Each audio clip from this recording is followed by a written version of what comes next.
Hey guys, it's Jake here with eTrailer. Today we have a 2022 Chevrolet Colorado, and we're going to be taking a look at it, and I'm going to show you how to install the eTrailer invisible base plate. There's going to be 5 main components to flat towing your vehicle behind your RV. The first is going to be your base plate, which is going to attach to our vehicle.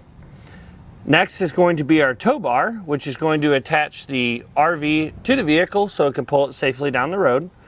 Next is going to be your braking system, which is going to allow the vehicle to brake on its own as the RV is stopping itself. Next up is our diode wiring to send signals safely from the RV to the towed vehicle so that you can let others know what your intentions are on the road. And lastly are going to be your safety cables. Your safety cables are there in the case of an unlikely disconnect.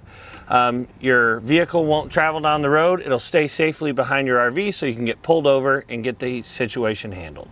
This is what the base plate's going to look like when you've got everything hooked up to the back of your RV. The safety chain loops will come integrated in the tow bar, which is really nice. These safety chains that come with the Blue Ox Avail are about as big a hook that you're going to get, and you can see they still fit. They come out, they're a little tight, but that's nothing to worry about. It will feature a nice thick black powder coat finish. I like how it's a textured powder coat finish, so it will help to resist that rust and corrosion over time. Very thick steel, sturdy construction. It'll mount right where your tow hooks were. Now I will say you are going to have to trim a little bit out, but overall it's not a super messy install. You cut out a little bit of this in order for them to fit because these are going to be bigger than your tow hooks. But when you're not towing, you'll simply pop this pin out and pop this pin out.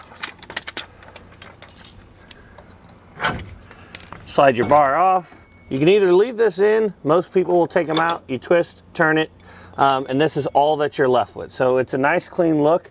Honestly, when you're standing up, you can't really even see them down here. They do come with some rubber caps that you can put on there, keep the road grime out of that hole. But overall, I think it's a really clean look. The installation is going to be a little bit more involved than some of them that we install. But after you're done with it all, I think you're going to be very happy with the look of it. Now, as far as timing for the installation of how long it's going to take you to install this, it is kind of involved, so I would at least give yourself a day to install the base plate, but I would also recommend to install all the other components that you need to flat tow your vehicle while you're doing this, because it'll be so much easier. We'll have to take the fascia off. It'll be so much easier to run all the wiring and all that stuff with that out of the way. With that being said, I would give yourself at least a few days, 2 to 3 days to get all this stuff installed. If you're experienced in installing stuff like this on an automotive, you might be able to get it done in 2 days, but 3 days definitely if you're a novice. With that being said, let's go ahead and take it inside the shop and show you how we did it. To begin our installation, we're going to have some fasteners on top of this plastic cover on top of our radiator that we're going to need to remove because our front grill and everything's going to have to come off. We're using a T15 Torx bit to get this done. In our wheel wells, we'll have 6 more of those T15 Torx screws that we're going to need to remove. We're going to work up to this fascia here because we're going to need to remove it. So that's why we're taking all these out, because we're going to have to access a screw behind here to be able to pull it off. Now we've pulled back our fender liner, and there's going to be 3 7mm head bolts that are holding this portion of our fascia to this bracket. We'll remove those from both sides of the vehicle. Now underneath, we're going to have 2 of these bumper supports. Just helps to support the fascia, and we're going to have a 7mm bolt that we'll have to remove from both sides. And finally, up underneath, we're going to have 2 15mm head screws that we're going to have to remove.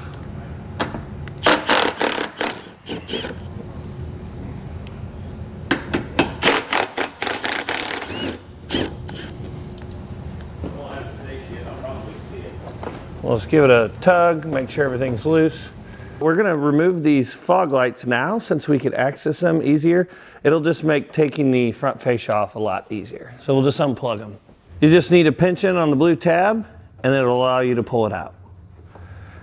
Now underneath our bumper, you'll have two holes, one here and one about 16 inches away on the other side. And you'll have two 10mm bolts that we'll need to remove. We'll slide our extension up in there.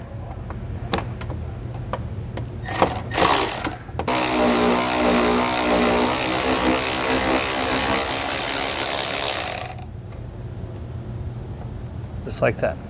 Before we pull our fascia off, we like to put a little bit of blue painter's tape on both sides of our seam here so that when we're taking it off and putting it back on, we don't risk the metal fasteners hitting either side of our paint.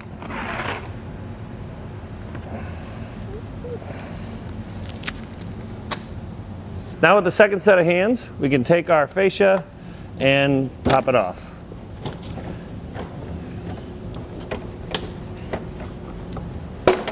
There we go. There we go. And we'll set it in a safe place. To get our frame rails ready for our base plate, we're going to need to take these tow hooks off, and we'll take the two 18mm nuts off each side. Now these tow hooks will not be reinstalled, but I recommend holding on to them if you ever decide to take your base plate off and put it back to factory, then you'll at least have them to put back on. Now we're going to prepare our frame to be able to install our brackets. We'll take these large tube spacers, slide it up and over the frame. We're going to come out this hole. Just like that.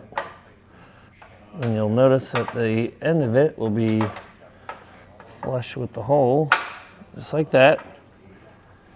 Then we'll take one of the longest bolts that comes in our kit. You'll have two of them, and this is what they're for. Slide it over and through that spacer, just like that. Now we can take our 3.5-inch bolts, which is your next size down from the largest bolts. We'll slide this bracket up and over our bolts. If it falls back in the hole, that's okay. We'll line these up with our old bolt holes for our safety chain loops, or for our tow loops, with a flat washer on them. When installing this hardware, you'll want to put blue Loctite on all the bolts so that we ensure the safety of the hardware not moving. The Loctite will come in your kit, which I think is really nice. Slide this over.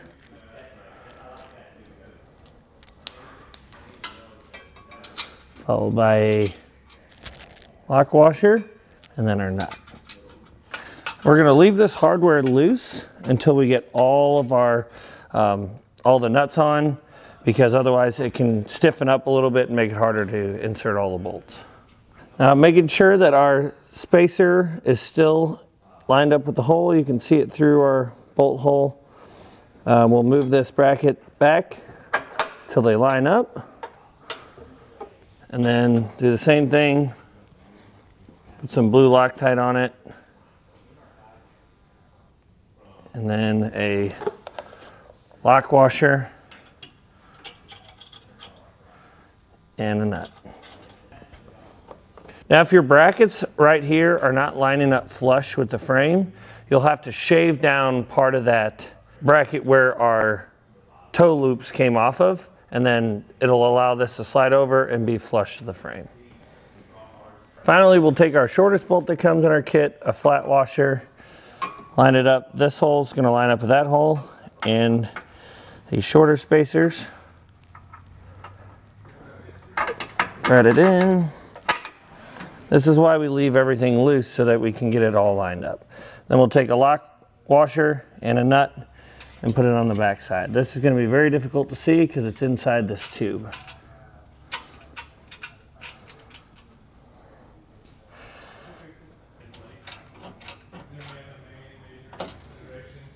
After installing the passenger side, we'll want to torque all of our hardware down to the specifications and the instructions.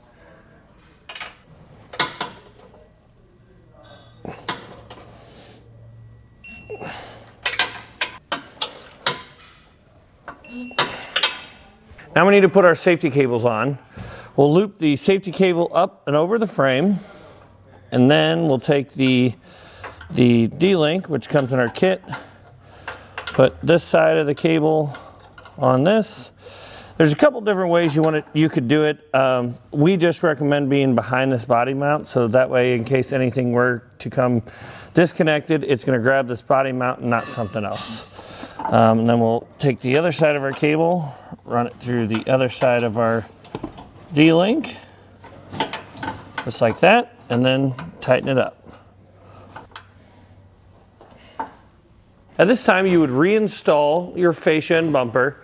You would also need to trim out the tow hooks. The holes are just not quite large enough to be able to accept the height of these bars that'll come out of it. So what we're gonna do is, and you should too, if you need to install anything else regarding your flat tow system, like your braking system or your diodes, anything like that, now would be a great time to do it while you have the fascia off. So we'll go ahead and do all that stuff and come back and show you how we trim the fascia. Before we get our fascia mounted back on our car, we're going to talk about where I had to trim in order for it to fit around the base plate, and how we mounted up our 6-pole wiring bracket and our breakaway switch. To start with the breakaway switch and the 6-pole wiring, what we did was we just took the license plate cover off, and you can kind of see it around here. If I spin it around, we took the license plate cover off, this plastic, took it off. There's going to be some aluminum rivets that you're going to have to drill out. Use some bolts and nuts to run it through our bumper to firmly attach it back to our bumper. And then we drilled a hole for our wiring. This, we drilled a 1/2-inch hole so we can fit them all through there. We'll also be running our breakaway wires through there. We took our bracket, took some stainless steel coarse thread screws, ran them up through. We were able to hit the inside of the bumper, so this is nice and sturdy. And then for our breakaway switch, we needed a little bit better backing, so we used a aluminum plate that we had lying around here. You could also use a large fender washer on the back, and then ran a bolt through and attached our safety cable, or our breakaway switch. And you just want to make sure that when you pull this pin, that nothing on here is going to move. This is more than sturdy enough for the use on the front of our car. Now with an extra set of hands, we'll take our fascia and put it back on our truck.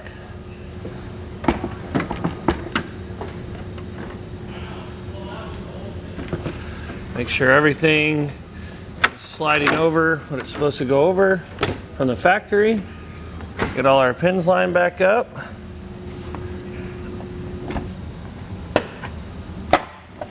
Now we've got our fascia back up. What we found out is we're still making a little bit of contact here. What we're gonna have to do is we'll cut out a smaller notch here, and then on the back side, there's a metal bracket that's actually hitting. This bracket here has a little bit of a slope on the front side of it that's hitting our base plate. So that's what's preventing this from making contact, where we need to bolt it back up. So we'll take this bracket off, which is just 2 7mm bolts, one here and one up behind here. And then we can trim that. We'll come back and show you how we trimmed it.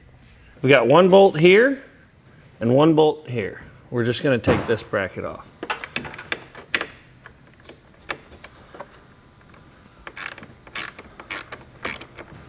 You can see here where our bracket was making contact with the bottom of our base plate. So we're going to cut this piece out, and then that should give us a lot more clearance to be able to push that fascia back on.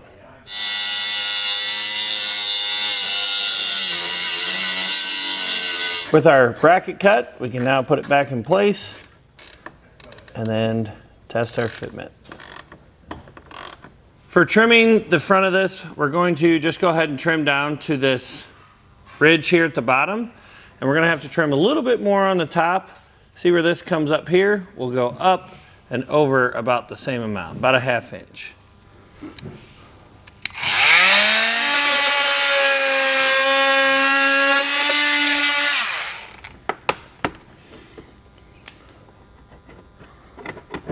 Clean that up a little bit, then we can push our face back open.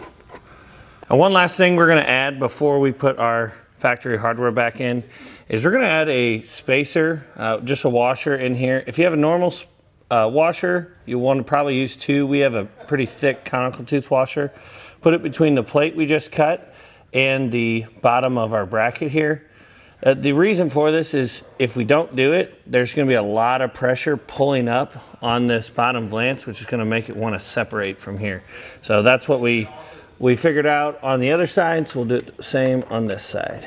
You also have to pull the fascia back as you put this bolt in.